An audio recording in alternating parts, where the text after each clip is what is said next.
안녕하세요. 제알맨 운송호 멘토 박병철입니다. 안녕하십니까. 제알맨 팀장 이형건입니다. 네, 오늘도 이 기존의 영상이 아닙니다. 종류 자체가 오늘은 어떻게 보면 저희가 이 제알맨 자체를 시작했을 때부터 지금까지 가장 많이 들었던 이야기이기도 해요. 예, 초기에 시작할 때 돈을 얼마나 들고 있어야 되냐, 혹은 내가 선수금을 얼마나 준비하면 되겠냐라는 물음이 사실 가장 많았죠. 예, 그 중에서 많은 비율도 차지하고 있었기 때문에 거기에 대한 이야기를 오늘 좀 해볼까 합니다. 저희가 이제 상담받으러 오시거나 하시는 네. 분들한테는 표를 직접 작성을 해서 어느 부분에서 어떻게 금액이 들어가고 네. 그리고 이제 뭐 매출 대비해서 순이익이 얼마나 되고 이런 것들을 좀 상세하게 작성을 해드려요. 그렇죠. 근데 이제 그 생방송 중에도 그랬었고, 그다음에 이제 상담하러 오시는 분들도 그랬었고, 네. 이거를 영상으로 만들면 도움이 많이 되지 않을까. 그래서 영상으로 좀 제작해 주세요라고 하는 요청이 굉장히 많았습니다. 그렇죠. 아무래도 이게 새로운 시작을 매번 하는 게 아니다 보니까 기존 초보자분들 같은 경우는 당연히 모르시는 내용이고, 그렇죠. 그리고 일을 하시던 분들도 이직을 하실 경우 아니면 이제 뭐 회사를 변경하거나 차량을 변경하실 경우에는 또 같은 물음이 좀 생길 수가 있어요. 그래서 그런 부분들을 방금 말씀해주신 대로 뭐 하나하나 다 말씀드리기는 사실 힘들죠. 그럼 영상이 아마 한 2시간이 넘어갈 겁니다. 개개인적으로 봐야 되는 부분들이 네, 많기 때문에 맞습니다. 그래서 이 부분에 있어 갖고 정말 정확하게 원 단위까지 계산을 해서 말씀을 드릴 수는 없어요. 하지만 이제 통상적으로 이 정도가 들어간다, 이런 그렇죠. 부분들은 거의 대부분에 맞아 떨어지기 때문에 네. 이 부분을 참고해서 이 영상을 시청해 주셨으면 감사하겠습니다. 좋습니다. 또한 이제 이것들을 원리적으로 제가 어떻게 계산을 하는지도 알려드릴 거기 때문에 지금 차량을 준비하시는 분들, 뭐 예를 들어 갖고 오늘은 제가 이제 가장 많이 나가는 8.5톤 차량이나 이런 것들을 제가 끝에 예시를 한번 들어드릴 거예요. 네. 근데 이제 그 8.5톤 말고도 뭐 차량은 종류가 굉장히 많잖아요. 1톤도 될 수가 있고 3.5톤도 될 수가 있고, 네. 여기에 이제 뭐 예를 들어 갖고 16톤, 18톤, 그다음에 25톤 차량들이 얼마든지 될 수 있기 때문에 거기에 똑같이 이 방식을 넣어서 계산을 하면은 그래도 어느 정도는 계산이 되지 않을까 하는 생각이 들고 있습니다. 좋습니다. 네, 시작해 볼게요.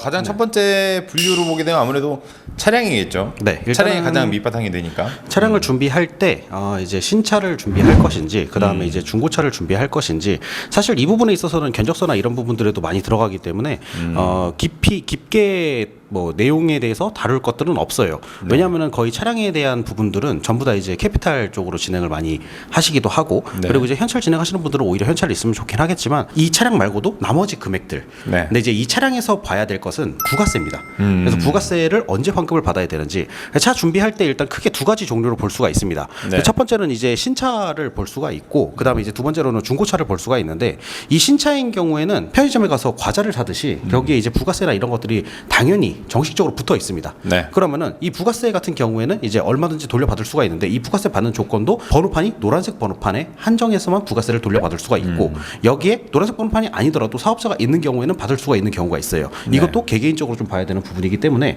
즉 간이 사업자 같은 경우에 받을 수가 없습니다. 그래서 이 부분도 그 한 분 한 분 따로 제가 말씀을 드려보도록 할 거고요. 중고차 같은 경우에는 이제 그 부가세 환급 이런 것들 여쭤보시는 분들이 있는데, 네. 이 중고차 금액에 부가세가 얼마나 포함되어 있는지를 보셔야 됩니다. 한마디로 이제 신고 금액이 얼마가 될 것이냐. 예를 들어 갖고 뭐 4천만 원짜리 중고차가 있는데 이 4천만 원이 전부 다 신고가 돼 있으면은 부가세 포함 금액 4,400만 원이겠죠. 네. 근데 그게 아니라 만약에 이제 한 2천만 원 정도로 신고가 되어 있다. 그러면은 부가세는 2천만 원의 10%인 2,200만 원을 보시면 될 것 같습니다. 대신에 이제 이 취등록세라는 부분이 또 생기는데, 신차의 취등록세 4%, 그다음에 이제 중고차에도 취등록세가 4%가 있는데, 신차는 맥시멈 금액에서 전부 다 이제 4%가 곱해지게 되겠죠. 네. 하지만 중고차 금액에서는 이제 신청한 금액의 4%라는 점, 요거를 알아두시면 될 것 같고, 신차에도 장단점이 있고 중고차에도 장단점이 있다. 이렇게만 정리를 해두시면 될 것 같습니다. 신고되어 있는 금액이죠. 신고. 네. 네. 신차일 경우에 그러면 이제 인증 네. 혹은 이제 구조 변경 네. 관련해서는 또 어떤 이야기를 할 수 있을까요? 이게 이제 그 인증과 구조 변경에 따라 갖고 이 취등록세가 조금씩 달라지는데, 보통 이제 신차인 경우에서 제가 취등록세나 이런 부분들을 설명을 드렸잖아요. 네. 하지만 이제 그 차량만으로도 그 멈추지 않고 여기에 이제 추가적으로 작업을 하는 부분들이 생깁니다. 축을 단다거나 네. 아니면은 이제 윙바디를 씌운다거나 이런 부분들이 생기겠죠. 근데 이거를 먼저 깊숙하게 들어가기 전에 이 인증과 구조 변경에 대해서 좀 간략하게 설명을 드리고자 합니다.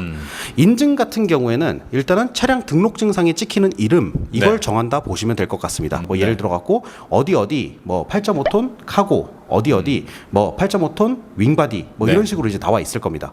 이게 이제 인증을 하는 방식인데 인증과 구조 변경의 차이점은 인증 같은 경우에는 해당 톤수 딱 정해진 톤수가 있어요. 4.5톤이나 뭐 5톤 차량 같은 경우에는 이제 축을 달게 되면은 8.5톤 이렇게 인증이 됩니다. 혹은 이제 이 8.5톤 말고도 외제차인 경우에는 뭐 9.5톤 최근 들어 이제 파비스 같은 경우에는 11.5톤까지 또 인증을 나는 경우를 제가 봤어요. 이 인증 같은 경우에는 등록 증상이 찍히는 그 내용이라 보시면 될 것 같고 여기에 이제 구조 변경은 인증이 완료된 차량에 한해서 네. 이거를 용도를 바꾸는 겁니다. 그래서 우리가 뭐 윙바디를 쓰거나 아니면 냉장 탑차를 쓰거나 아니면 그냥 탑차를 쓰거나 아니면 이제 뭐 워킹카를 쓰거나 이런 식으로 이제 구조가 변경이 되는 점 요거라고 보시면 될 것 같은데 이게 금액적으로 어떻게 적용이 되느냐 인증 같은 경우에는 인증받은 금액의 4%를 취등록세로 내게 됩니다. 근데 구조 변경 같은 경우에는 등록세 2%만 내면 그 구조 변경이 완료가 돼요. 그래서 요거는 이제 어떻게 차량을 인증받고 구조 변경을 했는지에 따라 갖고 그 금액이 달라진다 보시면 될 것 같습니다. 그 구조 변경이라고 하면 어쨌든 이게 중고를 또 알아보시는 분들도 많으시니까 네. 구조 변경은 다 가능한 건가요? 네, 구조 변경은 다 가능합니다. 중고 같은 경우에는 인증을 다시 받을 수는 없어요. 내가 이제 4.5톤이나 5톤 트럭, 뭐 축이 하나밖에 없는 이런 트럭들을 구매를 해서 내가 축을 추가적으로 장착해야지 이런 것들은 아예 불가능합니다. 왜냐하면은 축 작업이라는 것 자체가 원래 네. 인증에 포함이 되기 때문에 예, 그 간혹 가다가 이제 중고차를 사와서 내가 여기다가 이제 뭐 구조 변경으로 축을 달거나 이런 것들이 아예 불가능하다 보시면 될 것 같아요. 다만 이제 카고 차량이나 이런 것들을 가지고 와서 그 위쪽을 윙바디로 바꾸는 거 이런 것들은 이제 구조 변경이 해당이 된다 보시면 될 것 같습니다. 약간 좀 상황에 따라서 또 달라질 수 있다라는 그렇죠, 그렇죠. 얘기네요. 내가 말씀하신 인증이라는 것 자체는 어쨌든 용도에 대한 부분이잖아요. 네. 차량을 이제 신차로 구매를 했다라고 하면 네. 이 신차에다가 인증을 모두 다 받고 나서의 총합의 4%가 들어가는 거죠. 그렇죠, 그렇죠. 네. 좋습니다. 네. 네, 그다음 차량이 어느 정도 이제 완성이 되었다. 가정이 된다면 이 사업자가 당연히 필요하게 되잖아요. 네. 거기에 따른 이제 넘버에 네. 관련된 건 어떤 게 있을까요? 보통 이제 이 넘버 같은 경우에는 저희가 이제 넘버 3를 통해서 항상 이제 그 넘버 시세를 말씀을 드리잖아요. 네. 그리고 이제 차를 구매하실 때 대부분의 그 시청자분들이나 구독자분들께서 화물차를 개인용으로 구매하는 경우는 거의 없습니다. 그렇죠. 개인용으로 구매하는 경우는 1톤에서 거의 다 끝나요. 그리고 내가 이 차량을 가지고 수익을 좀 내려고 한다. 그러면은 이제 그때부터는 영업용 번호판이 장착이 돼야 됩니다. 이 영업용 번호판에도 두 가지 종류가 있는데 네. 이건 좀 더 자세한 영상을 저희가 제작을 해놨어요. 그렇죠. 이쪽을 좀 조회수가 참고를 해주시면 될 것 같고 매우 잘 나온 영상이 네. 하나 있죠. 제가 여기서는 그냥 대체적으로 설명만 드리겠습니다. 그래서 임대번호판이라는 것이 있고 개별번호판이라는 것이 있습니다. 네. 이 임대번호판은 이제 돌려받을 수 없는 보증금 형식의 금액을 내고 그리고 월 그 임대료를 내는 방식이고 이 개별번호판 같은 경우에는 진짜 그 개인 택시 면허처럼 내가 사는 겁니다. 그래서 내 명의의 내 차량 완전한 내 차량 한 명당 한 대의 차량밖에 가질 수가 없어요. 그래서 이런 식으로 구매를 하는 건데 요 금액적인 차이를 보게 되면은 네. 임대 같은 경우에는 이제 그 임대든 개별이든 매달 그다음에 매해 시세가 달라집니다. 그렇죠. 그래서 예를 들어 갖고 코로나 전에는 이 임대 시세가 굉장히 저렴했어요. 코로나 전에는 보통 이제 한 200만 원 안쪽으로 하면은 번호판을 웬만한 번호판을 다 구할 수 있었는데 코로나 이후에 운송업이 조금 더 각광을 받기 시작하면서 그러면서 이제 번호판 금액이 조금씩 올라가서 현재는 이제 임대 번호판 시세가 600을 왔다 갔다 하고 있어요. 또 올라갔네요. 네. 이거는 뭐 제가 이번 달 넘버 3에도 얘기했었으니까 네. 임대 번호판이 올라갔다는 뜻은 당연히 이제 개별 번호판 금액도 같이 올라갔다는 소리겠죠. 이 개별 번호판 같은 경우에는 코로나 전에는 한 2천 초중반이면은 이제 그 무리 없이 살 수가 있었는데 지금 현재는 3,350만 원부터 시작된다 보시면 될 것 같아요. 그리고 여기에 이제 추가적으로 부수적으로 들어가는 비용들이 있는데 네. 임대 번호판 같은 경우에는 월 임대료가 별도로 들어간다고 제가 설명을 드렸었고 개별 번호판을 구매한다고 해서 여기서 이제 끝나는 것이 아니라 여기에 추가적으로 등록 대행비나 그다음에 이제 차고지 설정비 이런 것들이 추가적으로 들어간다 보시면 될 것 같습니다. 네네. 근데 여기서 이제 그 등록 대행비랑 뭐 차고지 설정비를 아끼겠다라고 하시는 분들은 등록 대행은 말 그대로 등록을 대행해 주는 비용이에요. 네. 그래서 내가 직접 가서 등록을 할 수 있다라고 하시는 분들은 등록 대행비를 아낄 수가 있고 웬만큼의 큰 톤수 이상의 차량들은 차고지라는 것을 가지고 있어야 됩니다. 이 차고지를 대부분 못 가지는 것이 현실이에요. 그렇죠. 왜냐하면 이거는 땅이 있어야 되기 때문에 만약에 이제 뭐 땅이나 이런 것들이 있다라고 하면은 주차를 해놓고 뭐 증명을 하고 이렇게 하면 네. 되는데 이런 것들이 없는 경우에는 요거는 이제 1년 단위로 돈이 나간다 보시면 될 것 같습니다. 개별 번호판을 달 때 금액이 들어가니까 이 개별 번호판에서 플러스 100만 원 정도를 여유 자금으로 생각하는 것이 좋다. 이렇게 정리를 해드릴 수가 있을 것 같아요. 100만 원이면은 대행비랑 차고지 설정까지 모두 다 가능하다. 그렇죠, 그렇죠. 그것보다 좀 더 오버해서 잡은 겁니다. 저희가 또 라이브 상에서도 매번 이제 듣는 이야기지만 네. 두 가지 다 어떤 쪽이 더 나은가 라는 질문들이 항상 많잖아요. 여기서 그냥 깔끔하게 정리를 해드릴게요. 네. 돈이 있으면 개별 번호판 하시는 게 낫습니다. 왜냐하면 이제 개별 번호판이나 이런 것들은 월 임대료나 이런 것들이 안 나가고 네. 그다음에 내가 이제 나중에 그 개별 번호판을 정리할 때도 시세나 그런 것들에 맞춰서 정리를 할 수 있기 때문에 넘버를 대략적으로 알아봤고 넘버에 대해서 좀 더 심하게 알아보고 싶으신 분들은 저희 그 또 영상 찍어놓은 게 있으니까 한번 보시면 될 것 같고요. 이 넘버를 달면서 이제 사업자를 발행을 하게 되잖아요. 네. 그때 맞물려서 또 비용이 나가는 것 중에 하나가 또 보험료라는 게 있죠. 그렇죠. 그건 또 어떻게 될까요? 일단은 이 보험료 같은 경우 좀 보게 되면은 네. 크게 두 가지 종류로 볼 수가 있을 것 같아요. 기본적으로 이제 우리가 승용차 보험 들 때 같은 방식인 책임 보험료라는 것이 있습니다.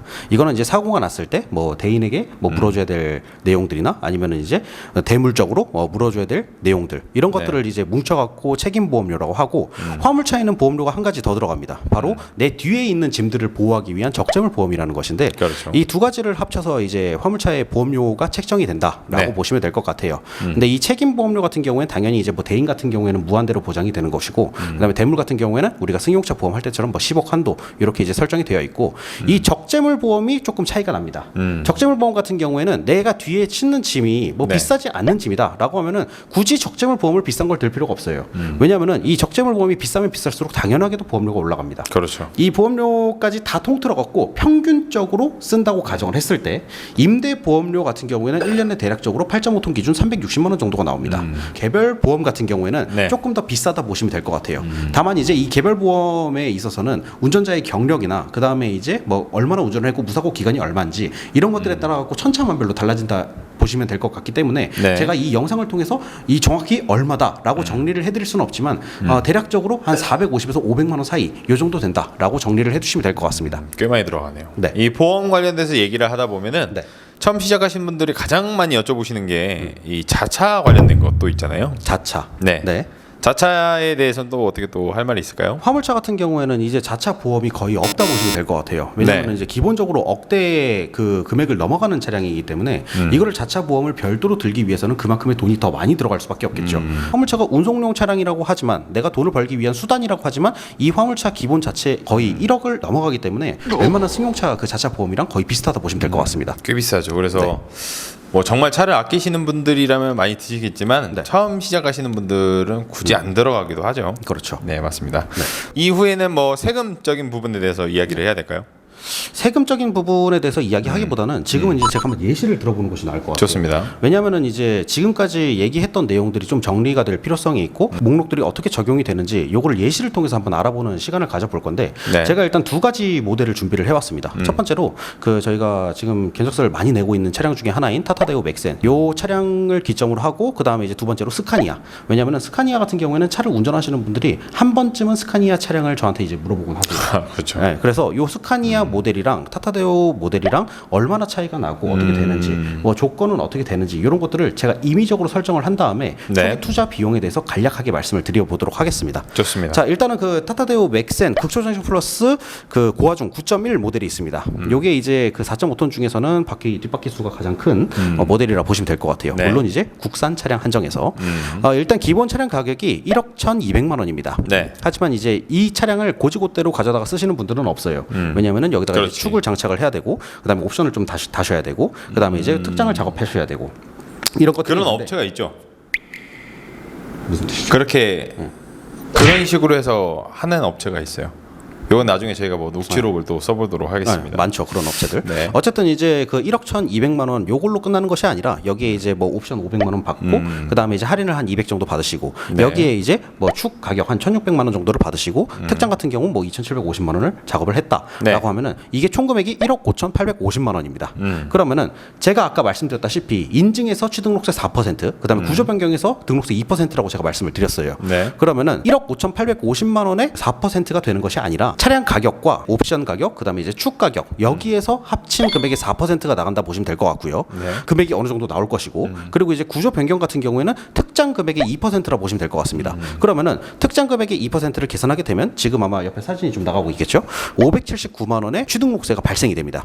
이 579만 원뿐만 아니라 작업이 다 완료되고 나서 번호판을 또 장착을 해야겠죠. 제가 아까 번호판 금액 600만 원이라고 설명을 드렸던 것 같아요. 네. 그 600만 원이 포함이 될 것이고 여기에 그 보험료가 또 포함이 될 건데 8.5톤 기준에서 보험료 100% 1년치 보험료가 대략적으로 360만 원 정도라고 제가 말씀을 드렸어요. 네. 물론 이제 이거는 어느 정도 변동 사항이 분명히 있을 겁니다. 적재물 보험을 얼마나 설정하는지 자기 부담금 얼마나 설정하는지에 따라 갖고 그 360만 원을 한꺼번에 내는 것이 아니라 절반을 먼저 낸다 보시면 될 것 같아요. 200만 원이 안 되는 돈이 들어갈 것입니다. 그렇죠. 차량 금액, 취등록세, 번호판, 보험료 여기까지 포함했을 때 총 금액이 1억 7,229만 원이 형성이 됩니다. 근데 이 금액이 전부 다 있을 필요는 없어요. 거의 대부분은 차량을 할부로 하시고 그다음에 이제 초기 투자 비용 그 외에 요 다른 금액만 따로 빼고 정리를 했을 때 금액이 1,379만 원이 필요합니다.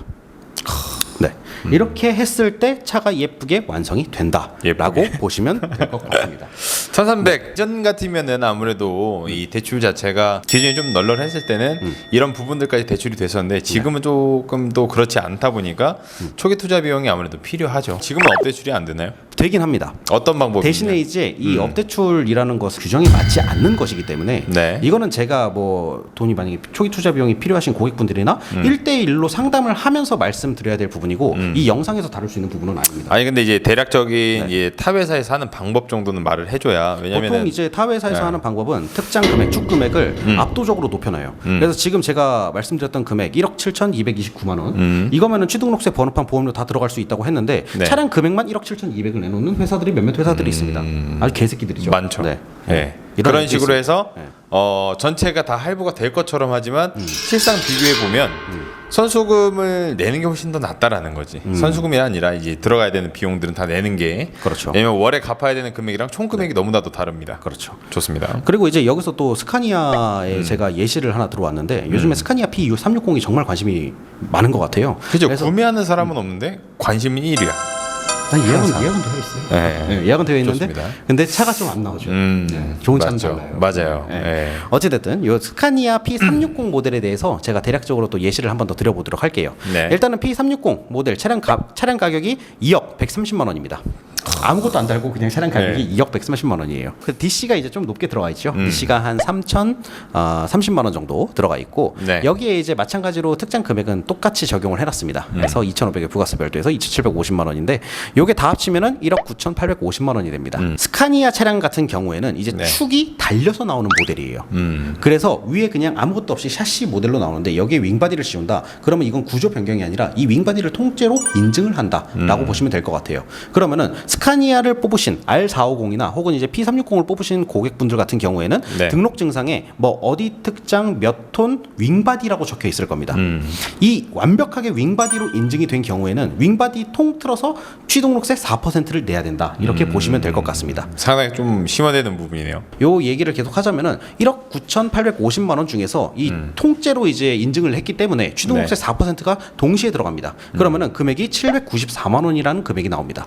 그래서 취등록세 794만 원, 그다음에 이제 번호판 같은 경우 임대 번호판을 따라간다고 또 가정을 해보겠습니다. 보험료도 똑같이 이제 8.5톤과 동일하게 적용을 시켜놨고요. 아까보다 좀 더 비싸진 1,594만 원이라는 금액이 나옵니다. 네. 그래서 외제차를 타시는 분들 같은 경우에는 차량 금액 플러스 1,594만 원이 있으면 원활하게 차를 뽑을 수 있다라고 보시면 될 것 같고 네. 여기에 제가 한 가지 더 말씀드릴 게 취등록세 4%를 지금 임의적으로 부가세 포함 금액에서 계산을 해놨는데 원래는 부가세 별도에서 계산이 들어갑니다.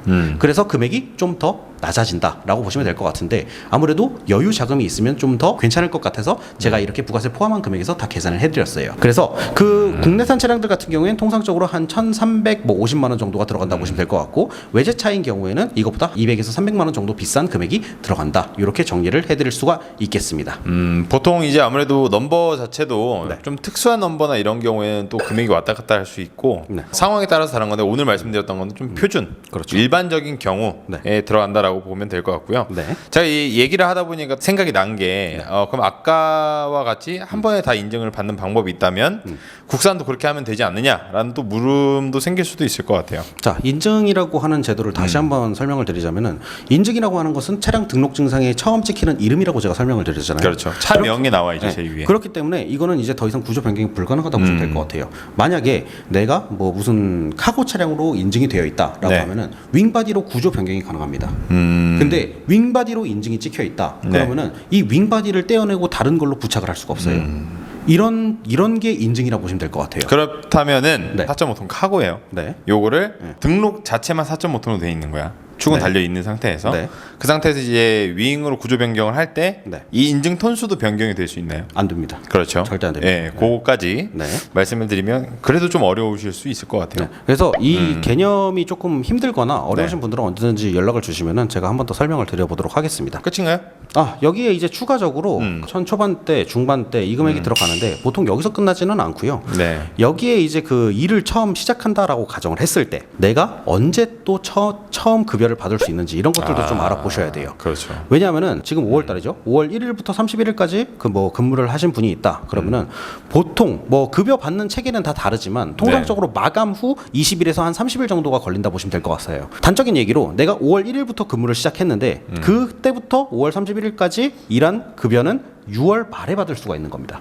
이 말인즉슨 5월 달에 내가 써야 되는 기름값, 그다음에 생활비가 있겠죠. 그다음에 이제 6월 달에도 마찬가지로 6월 말에 네. 돈이 들어오니까 6월 달에도 기름값이나 뭐 생활비 이런 것들을 좀 쓰셔야 될 거예요. 그럼 통상적으로 이제 그 매출을 한 1,000만 원에서 1,200 정도 하시는 분들 현재 기름값 한 450에서 한 500만 원 정도 쓰시는 걸로 알고 있습니다. 맞습니다. 그러면은 이 450에서 500만 원 정도의 곱하기 2 두 달치를 버틸 수가 있어야 되니까 대략적으로 1,000만 원 금액이 생기겠죠. 아까 처음에 준비했던 뭐 1,300에서 한 1,500 정도의 돈 플러스 네. 여기에 기름값 유지비 1,000만 원을 더해야 조금 안정적으로 생활을 할 수 있다. 한 가지 더 짚고 넘어가자면은 네. 5월 1일부터 이 근무를 시작했다라고 하면은 분명히 3월 중순 후반쯤에는 차가 나왔을 거예요. 그렇죠. 그럼 그때부터 캐피탈이 일어났기 때문에 이 캐피탈에 내야 되는 금액, 뭐 3월 중순쯤에 또 캐피탈 금액이 한번 빠져나갈 거고 4월 중순쯤에 캐피탈 금액이 빠져나갈 것이고 네. 5월 중순쯤에 캐피탈 금액이 빠져나갈 겁니다. 근데 이런 것들이 너무 부담스럽기 때문에 3개월 유예 기간을 두는 업체들도 많이 있고요.